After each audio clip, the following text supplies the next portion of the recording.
Welcome to Shubham photography and creation.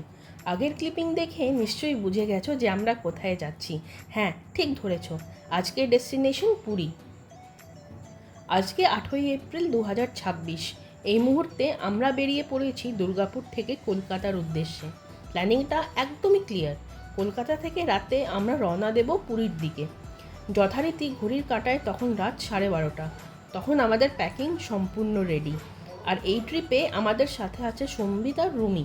সম্বিত হলো শুভমের school লাইফের খুব ভালো বন্ধু। আমি আর রুমি আগে লিফটে করে লাগেজ নিয়ে নিচে নেমে পড়লাম। সম্বিত আর শুভম রুম লক করে যথারীতি পরের লিফটে করে নিচে চলে এলো। এরপর শুরু হলো আমাদের নাইট জার্নি। স্টিয়ারিং হাতে নিল সম্বিত, আর আমরা সবাই রেডি এক্সাইটিং রোড ট্রিপের জন্য। কলকাতা থেকে বেরোনোর আগে একটু ভালোই বৃষ্টি হয়েছিল, তাই আমাদের গাড়িটা একটু ভিজে ভিজে ছিল। আর রাস্তার ওপরেও সেই ভেজা ঝলক, পুরোটাই একদম সিনেম্যাটিক লাগছিল। রাতের কলকাতা তখন একদম অন্য রূপে। রাস্তা অনেকটাই ফাঁকা, চারিদিকে নরম নিয়ন আলো আর স্ট্রিট লাইটের ঝলক। মাঝে মাঝে একটু গাড়ি ছুটে যাচ্ছে আর হালকা ঠান্ডা হাওয়া, পুরোটাই খুব সুন্দর একটা ফিলিং দিচ্ছিল। দিনের ভিড়ভাড়টা নেই সেই হর্নের শব্দ, শুধু নিস্তব্ধ শহর আর আমাদের রোড ট্রিপের এক্সাইটমেন্ট। এই কম্বিনেশনটা সত্যিই অন্যরকম। আমাদের রুট হলো কলকাতা, কোলাঘাট, বালাসোর হয়ে পুরী। প্রায় 520 কিলোমিটারের জার্নি, লম্বা হলেও পুরোটা মজায় ভরপুর। দক্ষিণেশ্বরে মায়ের আশীর্বাদ নিয়ে আমরা বালি ব্রিজ ক্রস করলাম।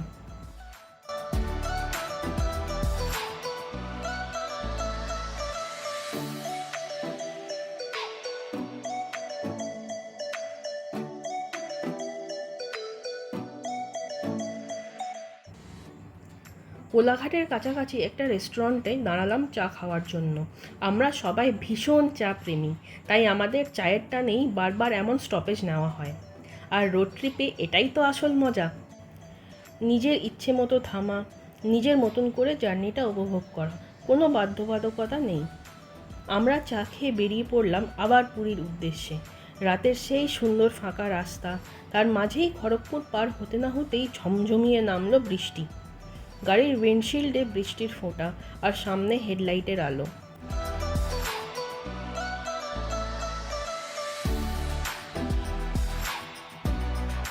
বৃষ্টি থামতেই আবার আমরা একটা ছোট্ট দোকানে চায়ের জন্য দাঁড়ালাম। চা খেয়ে আবার আমরা রওনা দিলাম পুরীর উদ্দেশ্যে। এইবার আমরা ঢুকে গেলাম উড়িষ্যাতে। এখানে পুরো রাস্তা জুড়েই স্পিড ক্যামেরা বসানো আছে। স্পিড লিমিট প্রায় 80 কিলোমিটার/আওয়ার, আর সেটা খুবই স্ট্রিক্টভাবে মনিটর করা হয়। একবার যদি স্পিড লিমিট ক্রস করো, তাহলে সরাসরি 7,000 টাকা পর্যন্ত ফাইন চলে আসতে পারে। তাই যারা ভায়া রোড পুরী আসার প্ল্যান করছো, উড়িষ্যায় ঢোকার পর থেকেই স্পিড লিমিটটা অবশ্যই মাথায় রাখবে। Good morning Puri. দেখতে দেখতে রাতের অন্ধকারটা কেটে গিয়ে সকাল হয়ে গেল। ঘড়ির কাঁটায় এখন বাজে 5:20। এই মুহূর্তে আমরা আছি বালাসোরের কাছাকাছি। স্টিয়ারিং এখনও সম্বিতের হাতে, আর পাশে বসে আছে রুমি। পুরো টিম এখনও ফ্রেশ আর এক্সাইটেড। এখনও প্রায় 4 থেকে 4.5 ঘন্টার জার্নি বাকি আছে, তাই আমরা এখন একটা ভালো হোটেল খুঁজছি ব্রেকফাস্টের জন্য। একটু ফ্রেশ হয়ে পেট ভরে খেয়ে নিলেই এরপর স্টিয়ারিং ধরবে শুভম।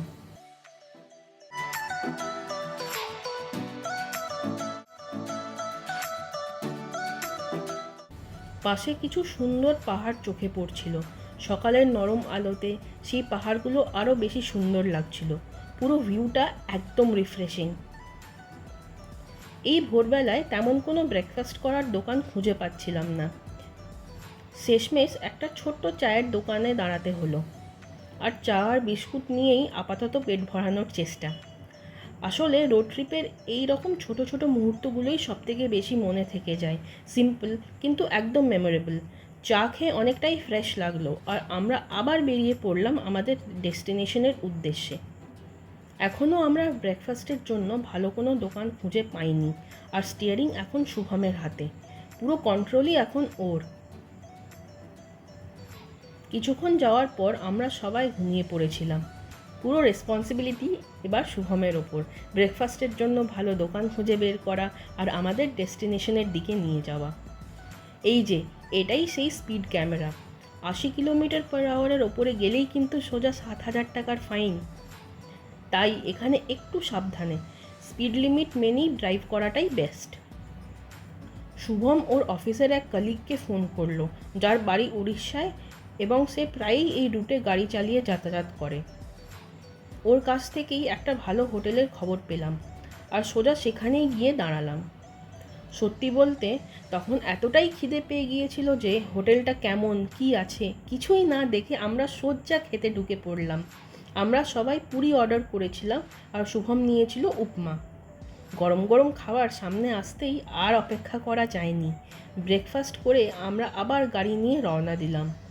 রাস্তার দুপাশে তখন শুরু হলো সুন্দর পাহাড়ের দৃশ্য, সবুজে ঢাকা ছোট্ট ছোট্ট পাহাড়, মাঝে মাঝে কুয়াশার হালকা আস্তরণ, পুরোটাই একদম চোখ জুড়িয়ে যাওয়ার মতন। এবার এসে পৌঁছালাম মহানদীর কাছে। কটকের মহানদী এক বিশাল শান্ত অথচ শক্তিশালী নদী।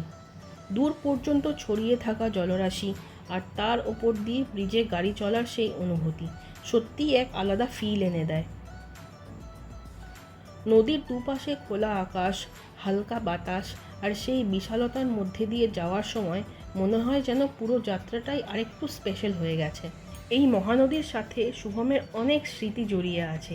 ছোটোবেলায়ও কটকে থাকতো, যদিও সেই ছোটোবেলার খুব একটা স্পষ্ট স্মৃতি আর নেই, তবুও এই জায়গাটা ওর কাছে সবসময়ই একটা আলাদা অনুভূতি নিয়ে আসে। মহানদী ক্রস করার কিছুক্ষণ পরেই এই লেফট টার্নটা নিতে হয়, সোজা গেলে পৌঁছে যাবে বিশাখাপত্তনমের দিকে। এই লেফট টার্ন নেওয়ার পর উপরের সাইনবোর্ডে দেখালো পুরী 68 কিলোমিটার রিমেনিং। এই 68 কিলোমিটার দেখে আমাদের সবার মনটা একদম ভালো হয়ে গেল। ফাইনালি সেই ওয়েলকাম টু পুরী বোর্ডটা চোখে পড়তেই শুভম আর দেরি না করে গাড়িটা সাইডে দাঁড় করিয়ে দিল। তারপর শুরু হলো ছোট্ট একটা ফটোশ্যুট সেশন। অসাধারণ সুন্দর রাস্তা, উপরে সুন্দর সাইনবোর্ডে লেখা পুরী আ স্বচ্ছ আইকনিক প্লেস। সত্যিই জায়গাটা এত সুন্দর করে সাজানো দেখে মনটা একদম ভরে যাচ্ছিল। দেখতে দেখতে আমরা এসে পড়লাম আমাদের রিসর্টের কাছাকাছি। সামনেই বিশাল সমুদ্র আর ঠিক তার সামনেই আমাদের হোটেল। এই ভিউটা দেখেই যেন পুরী জার্নির ক্লান্তিটা এক মুহূর্তে উড়ে গেল। অলরেডি আমাদের বুকিং করা ছিল। শুভম অনেক খোঁজাখুঁজি করে এই হোটেলটা সিলেক্ট করেছিল, জেএস হোটেল অ্যান্ড রিসর্টস। রিসর্টে পৌঁছে আমরা সবাই চেকিং করে প্রসিডিওরসগুলো একে একে কমপ্লিট করলাম। অসাধারণ সুন্দর করিডোর আর রুমগুলো তো সত্যি খুবই ভালো। আমাদের রুমটা ছিল প্রিমিয়াম রুম, একদম স্পেশিয়াস, ক্লিন আর কমফোর্টেবল। সত্যি বলতে কেউ যদি পুরী আসার প্ল্যান করো তাহলে আমি অবশ্যই রেকমেন্ড করব একবার JS hotel and resorts try করে দেখতে পারো। ওদের হসপিটালিটি আর রুম সার্ভিস দুটোই একদম টপ নচ। আমি রুমের ভাড়া কত সব ডিটেলস স্ক্রিনে দিয়ে রাখলাম, আপনারা চাইলে দেখে নিজেরাও সহজেই রুম বুক করতে পারবেন।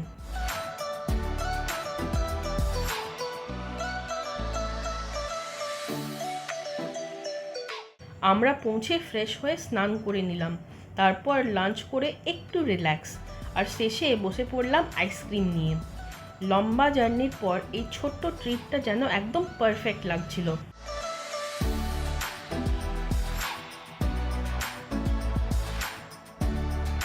খাওয়া দাওয়া করে একটু রেস্ট নিয়ে আমরা সন্ধেবেলায় বেরিয়ে পড়লাম। ডেস্টিনেশন বিচ আর বাজার। সামনের সমুদ্র, হালকা বাতাস আর চারিদিকে সেই সন্ধ্যের ভাইব, সব মিলিয়েই একদম একটা পারফেক্ট ইভিনিং আউটিং আমাদের শুরু হয়ে গেল। প্রথমে ঠিক হোটেলের অপোজিটের বিচটাই একটু ঘুরে দেখলাম। সামনের বিশাল সমুদ্র, ঢেউয়ের শব্দ আর ঠান্ডা হাওয়া প্রথম দেখাতেই মনটা একদম ভরে গেল। তারপর আমরা একটা অটো নিলাম। 150 টাকায় আমাদের পৌঁছে দিল শ্রী চৈতন্য মহাপ্রভুর স্ট্যাচুর কাছে। সেই জায়গাটার আশেপাশেই মূল বাজার, যেখানে চারদিকে দোকান, ভিড় আর একদম লাইভলি এনভায়রনমেন্ট। এই যে এইটাই শ্রী চৈতন্য মহাপ্রভুর স্ট্যাচু। তার আশেপাশেই রয়েছে প্রচুর দোকানপাট আর ছোট ছোট হাট। চারিদিকে ভিড় আর রঙিন জিনিসপত্রে ভরা। চারিদিকে সারি সারি দোকান, ঝুলছে নানা রঙের শাড়ি, গামছা, দুপাট্টা আর হ্যান্ডলুমের কাপড়। বিশেষ করে সম্বলপুরি শাড়ি আর পটকি শাড়ি, এই দুটোই এখানকার খুবই ফেমাস। টুকটাক কিছু বাজার সেরে আমরা বেরিয়ে পড়লাম। এবার প্ল্যান বিচের ধারের বাজারটা একটু ঘুরে দেখা আর বাড়ির জন্য কিছু ছোট্ট ছোট্ট গিফট নিয়ে ফিরে আসা। সমুদ্রের পাশ দিয়ে হাঁটতে হাঁটতে শপিং, এই কম্বিনেশনটা সত্যিই একদম অন্যরকম ফিল দেয়। বিচের ধারে পুরীর বাজার একদম আলাদা একটা এক্সপিরিয়েন্স। সমুদ্রের পাশ দিয়ে সারি সারি ছোট্ট ছোট্ট দোকান, আর প্রতিটা দোকানেই রয়েছে নানা রকম সুন্দর জিনিসপত্র। বিশেষ করে ভগবান জগন্নাথের ছোট বড় নানা ধরনের মূর্তি, কাঠের, পাথরের, রঙিন আর হ্যান্ড প্রিন্টেড, এক একটা এক এক রকম সুন্দর। তার সাথে রয়েছে শঙ্খ, শাঁখার তৈরি সাজসজ্জার জিনিস আর নানা ধরনের ডেকোরেটিভ আইটেমস। ছোট ছোট গিফটিং আইটেমসও অনেক পাওয়া যায়, কি chain, fridge magnet, show piece, যেগুলো বাড়ির জন্য বা প্রিয়জনদের দেওয়ার জন্য একদম পারফেক্ট। চারিদিকে সমুদ্রের হাওয়া আর সেই সাথে এই রঙিন বাজার। হোটেলে ফিরে আমরা রাতের ডিনার সেরে নিলাম। তারপর খুব বেশি দেরি না করে একটু তাড়াতাড়ি ঘুমিয়ে পড়লাম, কারণ পরের দিনের প্ল্যানটা ছিল একদম স্পেশাল। পরের দিন সকালে উঠে স্নান সেরে আমরা তাড়াতাড়ি রেডি হয়ে নিলাম। তারপর মন্দিরের পান্ডাকে ফোন করে জানতে চাইলাম। উনি বললেন পশ্চিম দ্বারের কাছে এসে ফোন করতে। আমরাও সেই অনুযায়ী পশ্চিম দ্বারের কাছে পৌঁছে গেলাম। এখানে একটা জিনিস বলে রাখা ভালো, মন্দিরের ভেতরে মোবাইল অ্যালাউড নয়, তাই খুব বেশি ভিডিও করতে পারিনি। মন্দিরের ঠিক পাশেই জুতো রাখার জায়গা আছে, সেটাও একদম ফ্রি অফ কস্ট। তারপর প্রচণ্ড ভিড়ের মাঝেই আমাদের পান্ডা ঠিকভাবে আমাদের নিয়ে গিয়ে দর্শন করিয়ে আনলেন। পুজো দিয়ে ফিরে এসে আমরা বসে পড়লাম আমাদের কমপ্লিমেন্টারি ব্রেকফাস্ট নিয়ে। টেবিলটা একদম সুন্দর করে সাজানো, গরম গরম পুরি সঙ্গে আলুর তরকারি, খাবারগুলো ছিল ফ্রেশ আর টেস্টি। ব্রেকফাস্ট করে আমার আর রুমির খুব ইচ্ছে করছিল সমুদ্রে একটু পা ভিজিয়ে আসার। যথারীতি আমরা বেরিয়ে পড়লাম সমুদ্রের দিকে কিছুটা সময় কাটানোর জন্য।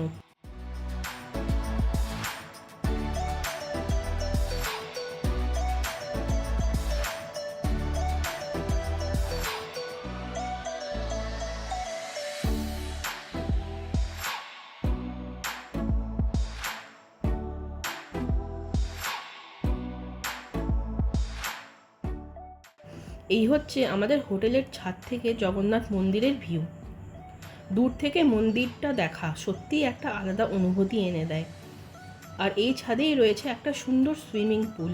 এখন আর নামছি না, বিকেলের জন্য প্ল্যান করে রেখেছি। এই মুহূর্তে আমাদের নেক্সট ডেস্টিনেশন কোণার্ক মন্দির। সবাই রেডি, এবার রওনা দেব কোণার্ক মন্দিরের দিকে। প্ল্যান আছে পথে কোনো একটা ভালো হোটেলে নেমে লাঞ্চ করে নেব।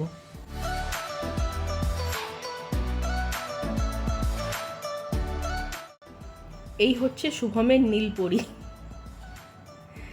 আমাদের পুরো ট্রিপের সঙ্গী। রাস্তা জুড়ে যাকে নিয়ে এত সুন্দর জার্নি। তারপর শুরু হলো দুই বন্ধুর মধ্যে গাড়ির চাবি নিয়ে কাড়াকাড়ি, কে চালাবে পুরী কোণার্ক মেরিন ড্রাইভে, সেই নিয়ে হালকা মজা টানাটানি। শেষমেশ ঠিক হলো সম্বিতি ড্রাইভ করবে, কারণ শেষবার মন্দারমণির মেরিন ড্রাইভে শুভম ড্রাইভ করেছিল।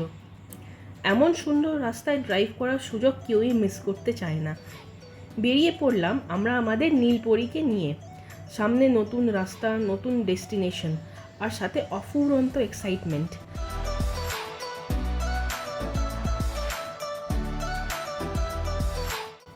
রুমি গাড়ি থেকেই প্রথম কাজু গাছটা দেখতে পেয়েছিল।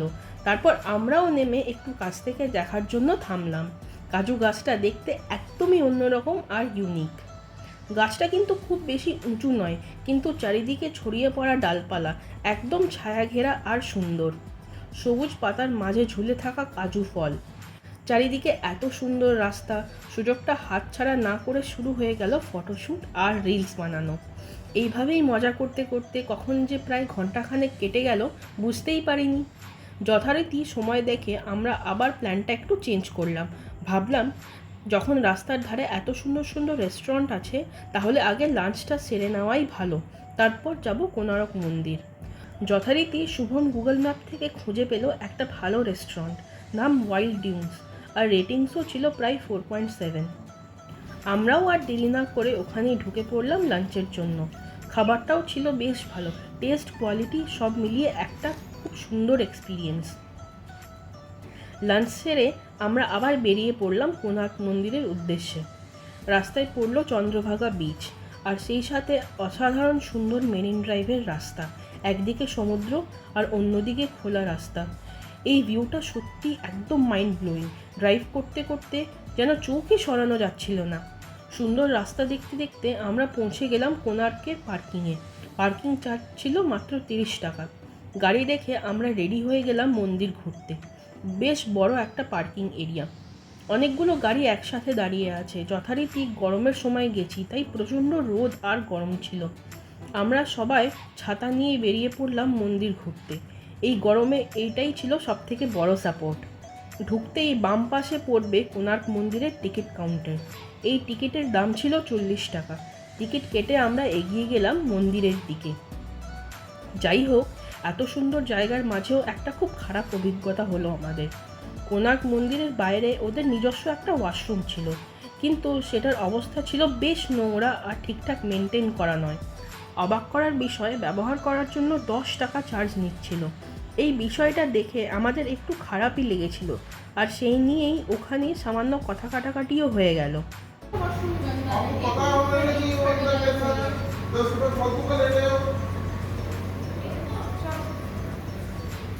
যাই হোক, এসবের মাঝেও আমরা এগিয়ে গেলাম। অবশেষে পৌঁছে গেলাম কোণার্ক মন্দিরের এন্ট্রান্সে। সামনেই সেই ঐতিহাসিক স্থাপত্য, দেখেই এক্সাইটমেন্টটা একদম অন্য লেভেলে পৌঁছে গেল। এই সেই কোণারক সূর্য মন্দির।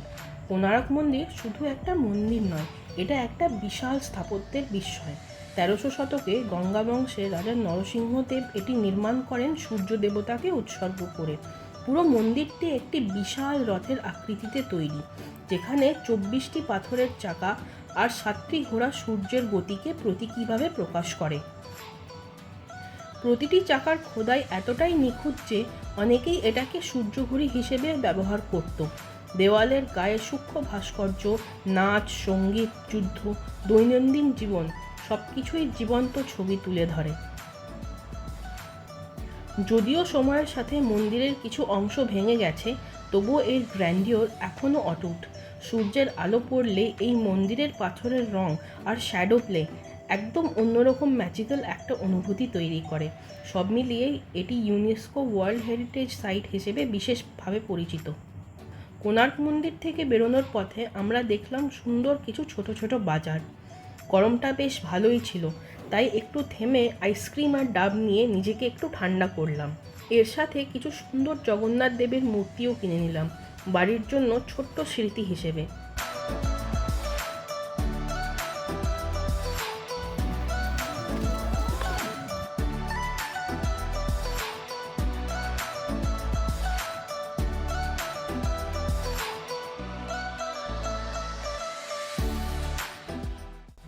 ফিরে এসে আর দেরি না করে নেমে পড়লাম আমাদের হোটেলের সেই সুন্দর ইনফিনিটি সুইমিং পুলে। পুলে নামতেই ঠান্ডা জলের স্পর্শ, পুরো শরীরটা একদম রিল্যাক্স হয়ে গেল। সামনেই খোলা আকাশ, দূরে সমুদ্রের ভিউ, মনে হচ্ছিল যেন পুলটা সরাসরি গিয়ে মিশে গেছে দিগন্তের সাথে। জলের ওপরে ভেসে থাকা হালকা হালকা হাওয়া, চারিদিকের এই শান্ত পরিবেশ, পুরো এক্সপিরিয়েন্সটা একদম নেক্সট লেভেলের ছিল।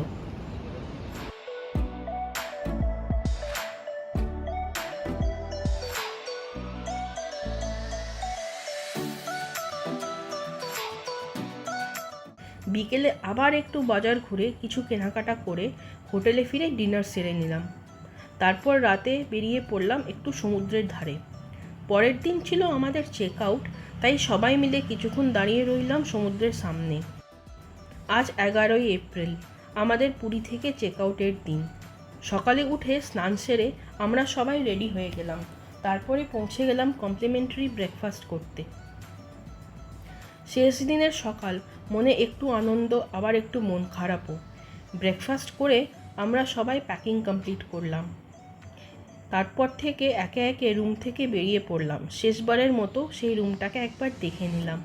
একটু নস্টালজিয়া, একটু মন খারাপ, কারণ শেষ হয়ে যাচ্ছে এই সুন্দর স্টেটা। গাড়িতে লাগেজগুলো গুছিয়ে আবার আমরা বেরিয়ে পড়লাম নতুন একটা জায়গার উদ্দেশ্যে। নতুন পথ, নতুন অভিজ্ঞতা অপেক্ষা করছে আমাদের সামনে। এইটাই তো রোড ট্রিপের আসল মজা, একটা জায়গা ছেড়ে নিজের মতন করে অন্য জায়গায় চলে যাওয়া। কোনো তাড়াহুড়ো নেই, কোনো বাঁধা ধরা নিয়ম নেই, শুধু নিজের মতন করে জার্নিটা উপভোগ করা। আমাদের নেক্সট গন্তব্য ভুবনেশ্বরের নন্দনকানন।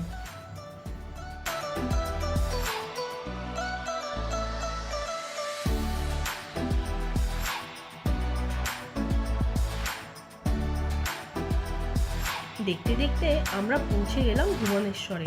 অসাধারণ সুন্দর, পরিষ্কার আর গোছানো একটা শহর, উড়িষ্যার ক্যাপিটাল সিটি। চারিদিকে প্রশস্ত রাস্তা, সবুজ গাছপালা আর সুন্দর প্ল্যানিং প্রথম দেখাতেই শহরটা মন জয় করে নেয়। রাস্তায় আবার একটা ছোট্ট ব্রেক। হঠাৎই শুভমের চোখে পড়ল দ্য ডিটেলিং কার মাফিয়া। নিজের শখের গাড়ি, তার নীলপরীকে একটা ভালো ওয়াশিংয়ে দেওয়ার লোভ আর সামলাতে পারল না। আমরাও নেমে পড়লাম। ওদের ওখানে সুন্দর একটা এসি ওয়েটিং রুম ছিল, সেখানে বসে আমরা আরাম করে অপেক্ষা করতে লাগলাম। বলতেই হবে, ওদের ওয়াশিং সার্ভিসটা সত্যিই দারুণ। মাত্র 500 টাকায় এমন ডিপ ক্লিনিং করলো, গাড়িটা একদম নতুনের মতন চকচক করছিল। দেখতে দেখতে অনেকটাই সময় কেটে গেল। তারপরে আমরা চলে গেলাম উড্ডিস কিচেন অ্যান্ড ক্যাফেতে লাঞ্চ সেরে নিতে, যেটা নন্দনকাননের খুবই কাছে পড়ে। ঘোরাঘুরির মাঝে একটা ভালো খাবার, একদম একটা পারফেক্ট ব্রেক। গাড়িটা আমরা নন্দনকাননের পার্কিংয়ে পার্ক করলাম। পার্কিং চার্জ ছিল 50 টাকা। হাতে ছাতা নিয়ে আমরা সবাই বেরিয়ে পড়লাম নন্দনকাননের উদ্দেশ্যে। এই সেই নন্দনকানন। নন্দনকানন শুধু একটা জু নয়, এটা একটা নেচার পার্ক, যেখানে ওয়াইল্ড লাইফ আর গ্রিনারি একসাথে মিশে গেছে অসাধারণভাবে। চারিদিকে বিশাল সবুজ এলাকা, গাছপালায় ঘেরা পথ আর একদম ক্লিন, ওয়েল মেনটেন পরিবেশ। ঘুরতে ঘুরতে একদম রিফ্রেশিং লাগে। এখানে নানা ধরনের প্রাণী, সাদা বাঘ, সিংহ, হরিণ, পাখি, সবাইকে তাদের ন্যাচারাল হ্যাবিট্যাটের মতন পরিবেশে রাখা হয়েছে।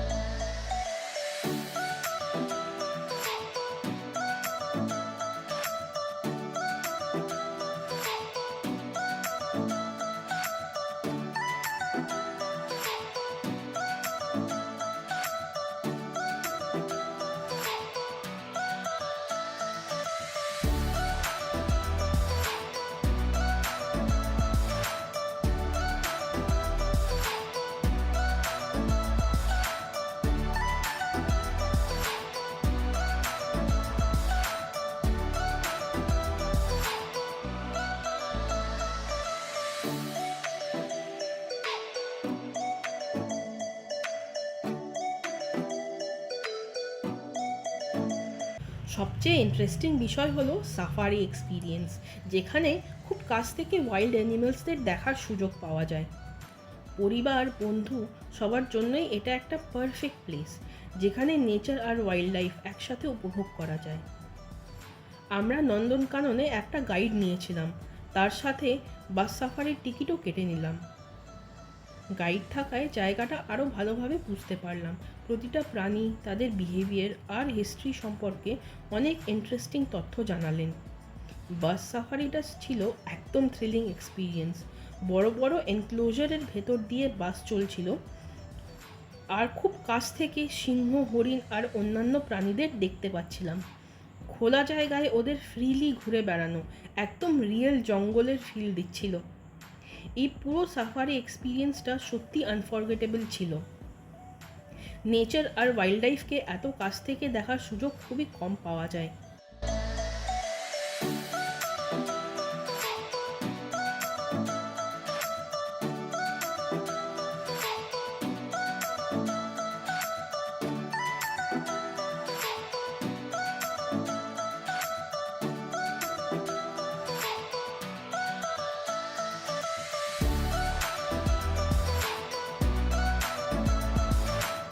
আমাদের সেই দিনের স্টে ছিল দ্য সেক্রেড নট, একটা অসাধারণ রোড সাইড রিসর্ট চারিদিকে সবুজে ঘেরা, একদম শান্ত আর রিল্যাক্সিং এনভায়রনমেন্ট।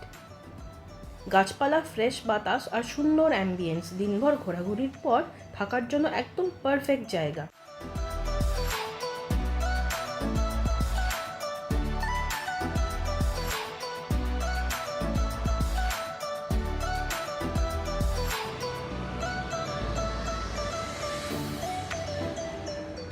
সকালে উঠে চেক আউট করে আমরা আবার বেরিয়ে পড়লাম নতুন গন্তব্যের উদ্দেশ্যে, বালাসোরের চাঁদিপুর বিচ। এই বিচটা ডিআরডিও এর মিসাইল টেস্টিং সেন্টারের কাছেই অবস্থিত, তাই জায়গাটার একটা আলাদা গুরুত্বও আছে। গাড়ি পার্ক করে আমরা হাঁটতে হাঁটতে চলে গেলাম চাঁদিপুর বিচ দেখতে। চাঁদিপুর বিচ একদম ইউনিক আর অন্যরকম একটা সমুদ্র সৈকত। এই বিচের সবথেকে স্পেশাল ব্যাপার হলো এখানে সমুদ্র অনেকটা দূরে সরে যায়। জোয়ারের সময় যেখানে জল থাকে, ভাটার সময় সেই জল কয়েক কিলোমিটার দূরে চলে যায়, আর তখন পুরীর বালির চওড়া প্রান্তরটা হেঁটে ঘুরে দেখার সুযোগ পাওয়া যায়। কিন্তু এই প্রচণ্ড গরমে আমরা বেশি দূর আর এগোইনি। যতটুকু কাছ থেকে দেখা যায় সেখান থেকে সমুদ্রটাকে উপভোগ করলাম, আর বাকিটা রেখে দিলাম পরের বার আসার জন্য। আমাদের নেক্সট গন্তব্য হলো কুলডিহা ওয়াইল্ড লাইফ স্যাংচুয়ারি। নতুন জায়গা, চারিদিকে জঙ্গল আর প্রকৃতির মাঝে হারিয়ে যাওয়ার একটা অন্যরকম এক্সাইটমেন্ট। অসাধারণ সুন্দর রাস্তা, সুন্দর সুন্দর ভ্যালি আর পাহাড়ের মাঝ দিয়ে আমরা গাড়ি চালিয়ে এগিয়ে চলছিলাম। চারিদিকে সবুজে ঘেরা প্রকৃতি, কখনো উঁচু পাহাড়, কখনো নিচু উপত্যকা, পুরো রাস্তাটাই যেন একদম মেসমারাইজিং। গাড়ি এগিয়ে চলেছে আর সেই দৃশ্যগুলো চোখে আর মনে একসাথে জমে যাচ্ছে। এই জার্নিটা সত্যিই ভুলে যাওয়ার মতন নয়। দেখতে দেখতে পৌঁছে গেলাম আমাদের শেষ destination, Kuldiha wild life sanctuary. এখানে সবথেকে ভালো ব্যাপার হলো নিজেদের গাড়ি নিয়েই সাফারি করা যায়, যা পুরো এক্সপিরিয়েন্সটাকে আরও এক্সাইটিং করে তোলে। ঘন জঙ্গল, উঁচু গাছ আর চারিদিকে একদম নিস্তব্ধ পরিবেশ, মনে হচ্ছিল যেন আমরা পুরোপুরি নেচারের মাঝে ঢুকে গেছি। রাস্তার দুপাশে সবুজে ঢাকা, মাঝে মাঝে পাখির ডাক, পুরোটাই যেন একদম একটা পিসফুল আর রিফ্রেশিং এক্সপিরিয়েন্স। যদিও আমরা খুব বেশি প্রাণী দেখতে পাইনি, তবুও এই জায়গাটার বিউটি আর র নেচারের ফিল, সেটাই এক্সপিরিয়েন্সটাকে একদম স্পেশাল করে তুলেছিল। এইভাবেই শেষ হলো আমাদের এই ট্রিপের ভ্লগ। আশা করি তোমাদের ভালো লেগেছে আমাদের এই পুরো জার্নি। আবার দেখা হবে পরের নতুন কোনো ট্রিপে, নতুন কোনো অভিজ্ঞতা নিয়ে। ততক্ষণ পর্যন্ত আমাদের সাথে থেকো, আর অবশ্যই সাবস্ক্রাইব করে দাও আমাদের channel Shubham photography and creation.